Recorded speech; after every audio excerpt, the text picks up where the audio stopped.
Hey guys, this is going to be something a little different, but something I wanted to get out to those who, for one, actively play WoW, but also those who want to watch something while we wait for 8.3, and in particular, those who have asked what I personally use when playing Resto Shaman. But the main focus will be on how to pick up the class from a newcomer's perspective, and I'll try to go over everything that needs to be ideally covered. Restoration Shaman is more than just pumping out heals when all is said and done. Our toolkit is quite large and diverse. It allows us to spend our downtime in useful ways.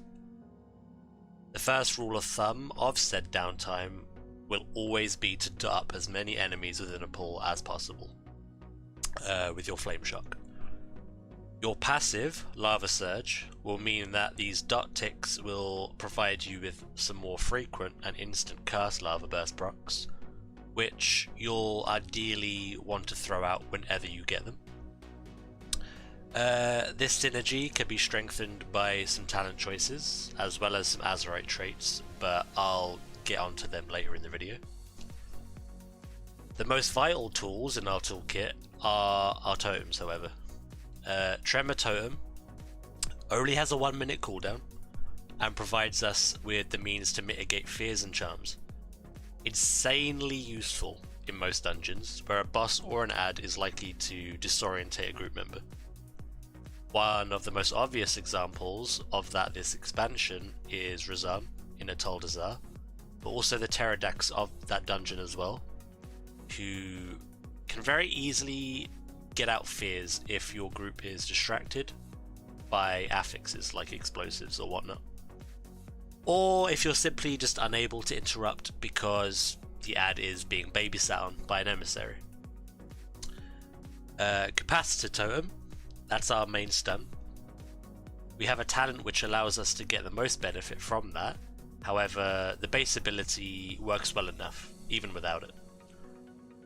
We have Earthbind Totem. This is good for aiding the tanks whenever a kiting situation presents itself.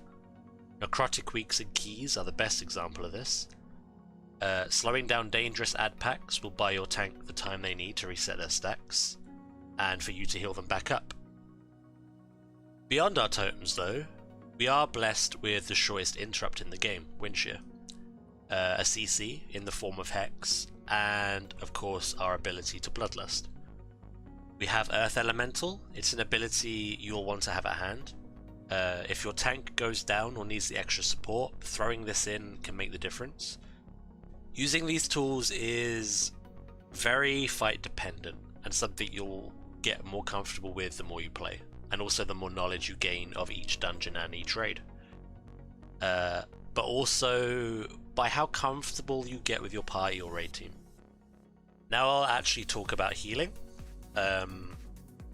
While we are specialists when it comes to AoE healing situations, we can also provide decent single target, so long as we utilize our tidal wave procs properly, at least. Tidal waves are generated whenever you riptide a single individual or chain heal multiple. They reduce the cast time of our healing wave by 35% and increase the critical effect chance of our healing surge by 45. Maintaining these is crucial, and we never want to overcap them ever. Spend them on healing wave when a situation is comfortable enough and you want to preserve some mana, or spend them on healing surge when a situation turns south and you need to get out some really quick spot healing. It's more expensive to do this, but our passive resurgence means we get some mana back every time we crit, making crit our best stat. The more we crit, the heavier our heals hit. The more we crit, the more mana we get back, allowing us to heal more essentially.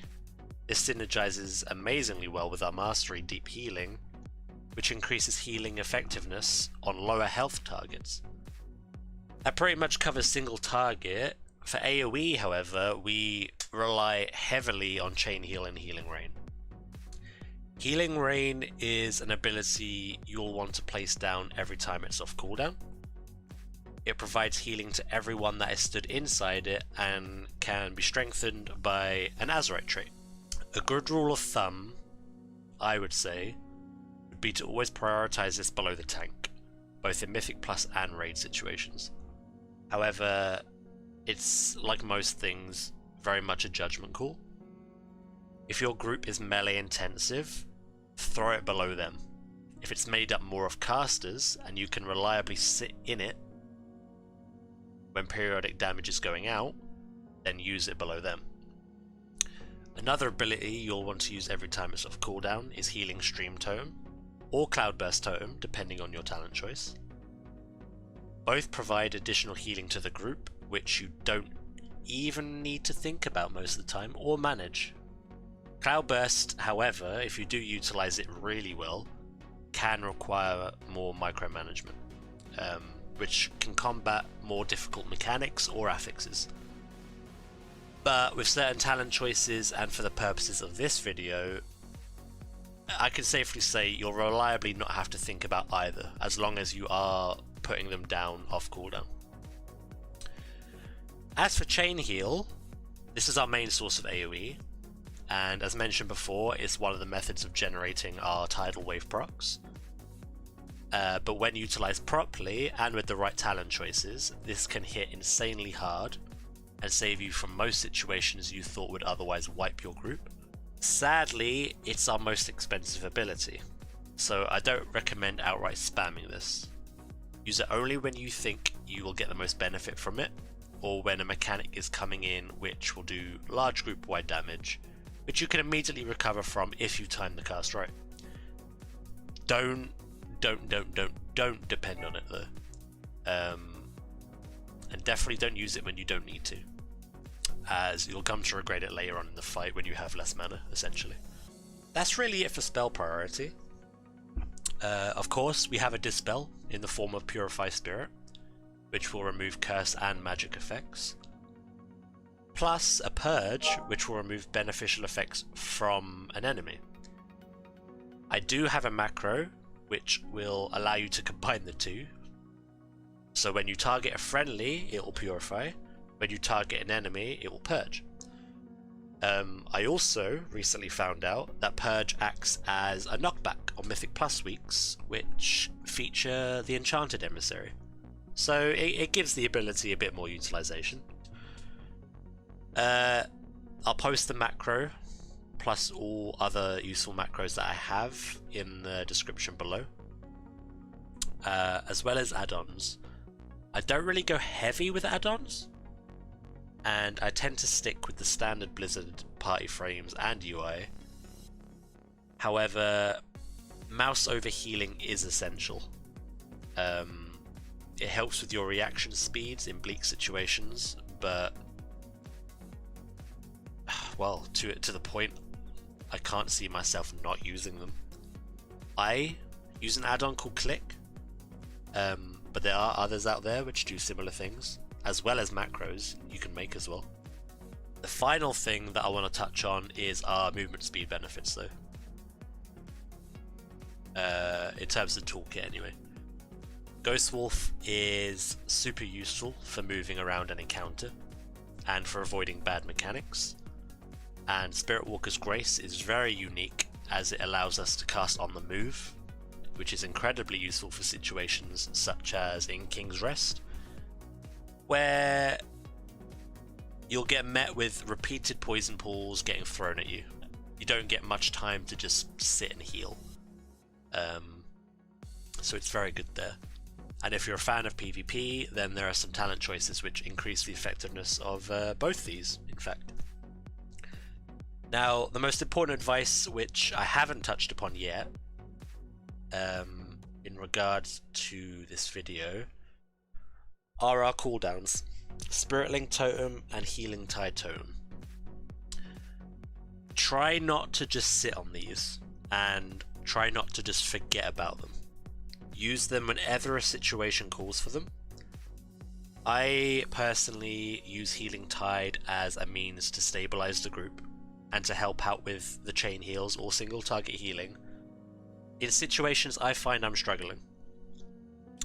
And as for Spirit Link, it's something you'll want to use if you can comfortably assume that the tank or your group will die if you weren't to use it, basically. I only raid Heroic, and I'm guilty of getting to the stage where most raid encounters, I don't feel a need to use Spiritling Totem, especially if my group are on form. However, in Mythic Plus, I use both all the time and regularly. As for talents, this is the build I run for PvE content, both Mythic Plus and raiding. For the first row, I recommend Unleash Life. This extra button can be a pain to use well, but it is worth it once you are able to use it properly. It fills the gap of an instant cast ability, which is something we severely lack, to be honest, but also provides a 35% buff to our next direct heal. This, coupled with High Tide, can make our chain heals hit really high numbers. Something you'll want to use off cooldown, again like our Riptides, Healing Rain and Healing Totems. So don't be afraid to use it. The other two talents on this row are also pretty good, and have benefits of being passives. I recommend Torrent if raiding, and Undulation for dungeons. If you really cannot fit Unleash into your muscle memory, essentially, early on. The second row, I choose to use Echo of the Elements. This is something I believe should be baseline to us as a class. You'll become so dependent on having the extra charge of Lava Burst, Riptide and Healing Stream that often switching it out feels like a hindrance. Deluge recently got buffed and now allows more in terms of throughput situations, only if you can reliably count on your party standing within your healing range. It does, however, mean losing them extra Tidal Wave and Lava Surge procs, however. Earth Shield is the last choice. While it doesn't really have a place anymore in PvE content, besides boosting your single target heals if you are really struggling to keep a tank alive, it is something you'll want to choose if you PvP.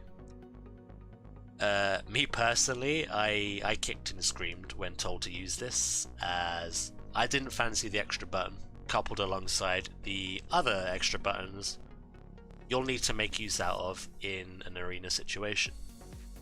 Rows 3, 4 and 5 are very situational. Spirit Wolf helps gain a larger benefit from your Ghost Wolf. Earth Grab Totem allows you to root specific ad packs or enemy players if you need to distance yourself from them. And Static Charge provides a cooldown reduction to your Capacitor Totem for PvE situations where you think you'll need to use that ability loads. There is no real wrong answer to any of these. Earthen Wall Totem, I think, is the most mandatory at this point. We are a class that lack defensive cooldowns, so we don't really do well at helping out the tanks, or even with damage patterns which might otherwise wipe the group, unless you can see them coming. This totem will just benefit the others in our toolkit, so I advise using it as often as possible. Like Healing Rain, I would recommend prioritizing it for the tanks and for melee groups when they are focusing multiple ads. Ancestral Vigor is good for progression in raiding. The added health pool benefits it provides can mean the difference between killing a boss and wiping. However, once you and your team gain better gear, you'll find this talent becomes less useful. And Ancestral Protection Totem again has a similar purpose. It's to help out progression situations where you think that bringing someone back to life will help down a boss. It does, however, provide other benefits like death skips to help time those higher end Mythic Plus keys. Nature's Guardian is our safety net, a means of giving us 20% of our health pool back should we drop below 35%. This is very, very useful when the group is taking a lot of damage and you want to prioritize someone else besides yourself. And to be honest, is mandatory for PvP content. Graceful Spirit reduces the cooldown of our Spirit Walker's Grace ability, while also providing a movement speed bonus. If you are comfortable enough with yourself that you and your group will take very minimal unnecessary damage, then I recommend this. It will allow for more healing on the move, which can save a lot of time and keys, but also help top some people up in heavy movement raid boss scenarios, such as the Queen's Court or Ajara in the Eternal Palace.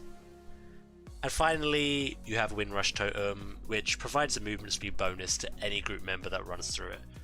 It has its niche, but I personally haven't found any situation where I'm in dire need of it anyway.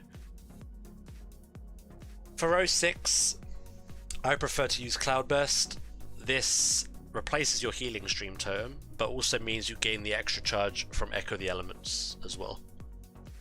Instead of periodically healing members every 1.8 seconds as healing stream does, this instead stores 30% of all healing you do whilst it's down and releases it to members within 40 yards.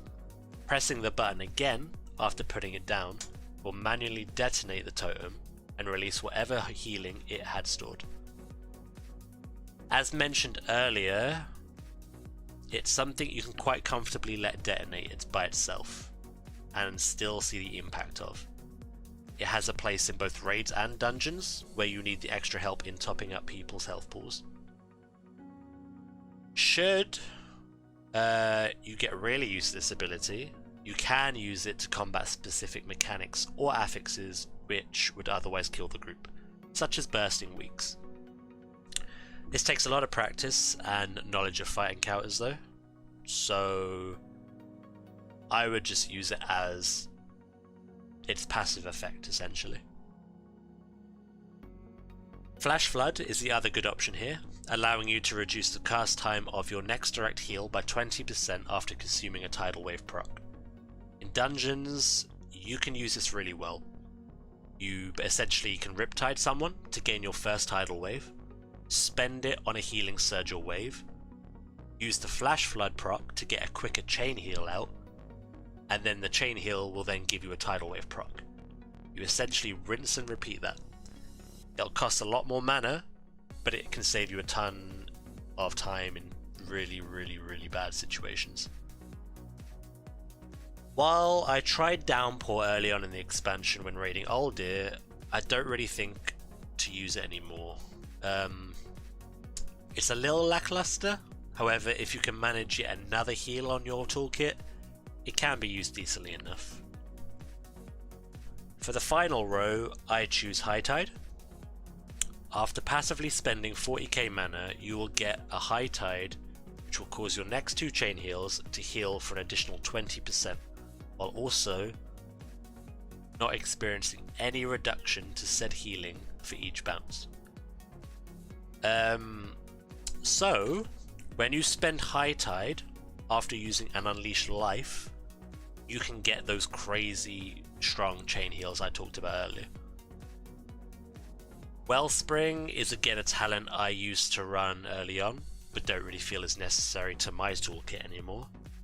And Ascendance has its place in Mythic Plus.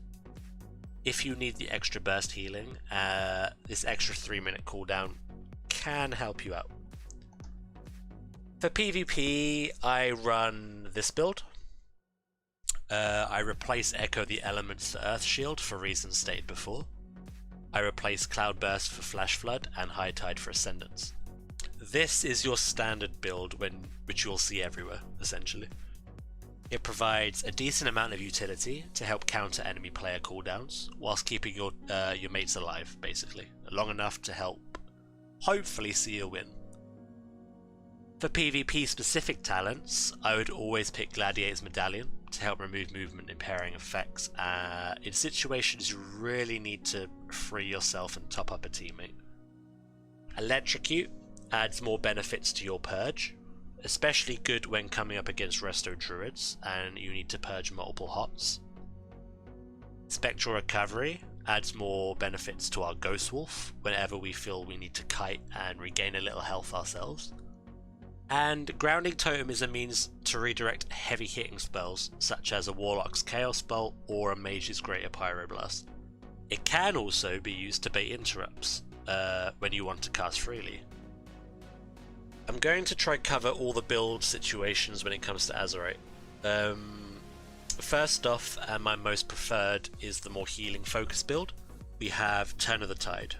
This provides a 5% healing bonus to our tidal wave procs, as well as an additional amount of healing to the spells we choose to spend those procs on.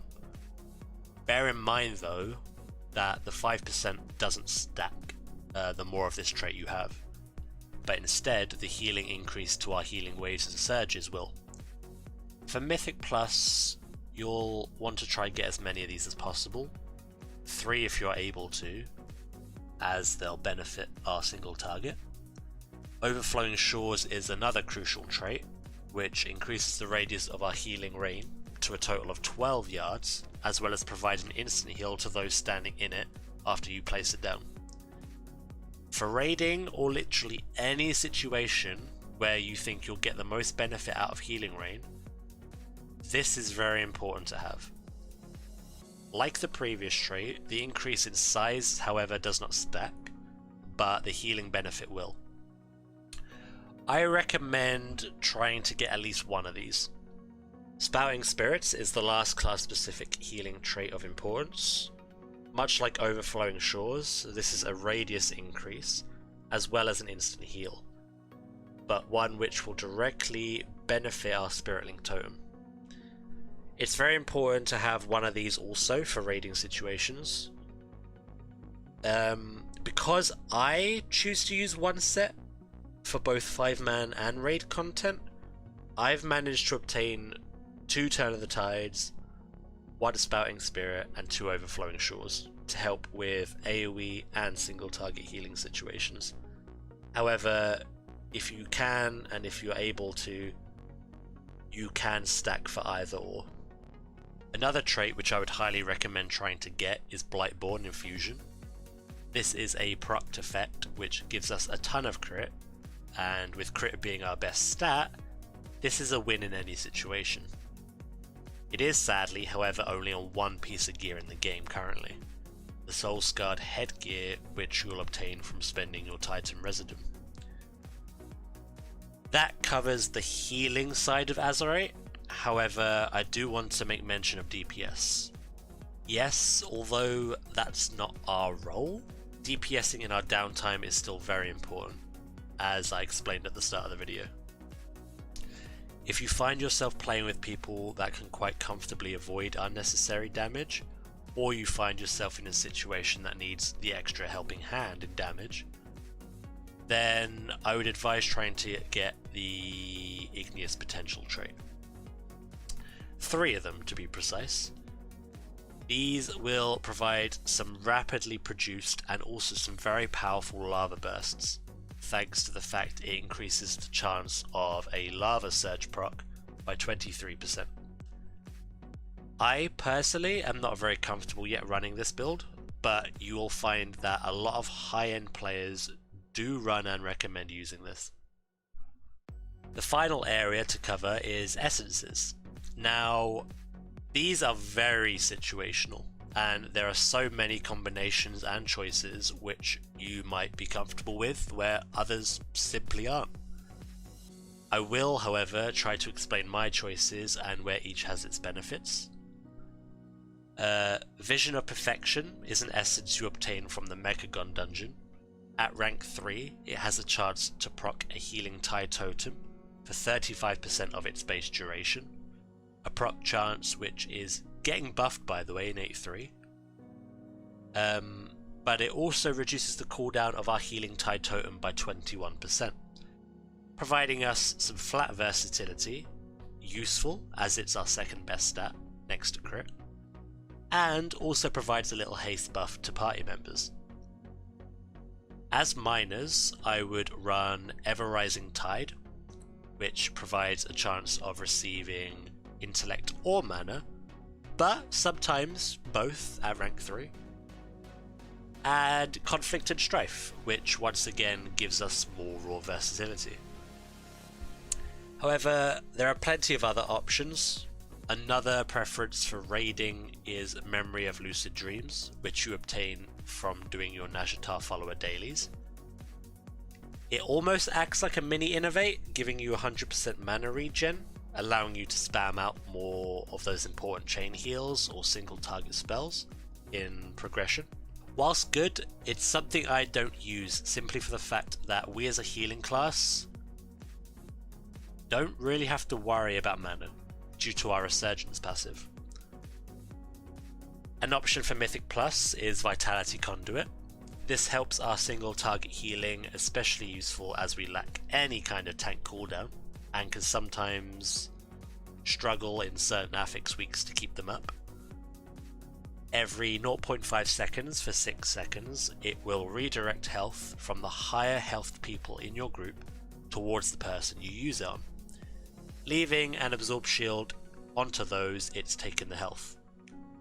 It's a very easy essence to get, you just simply have to run Eternal Palace each week.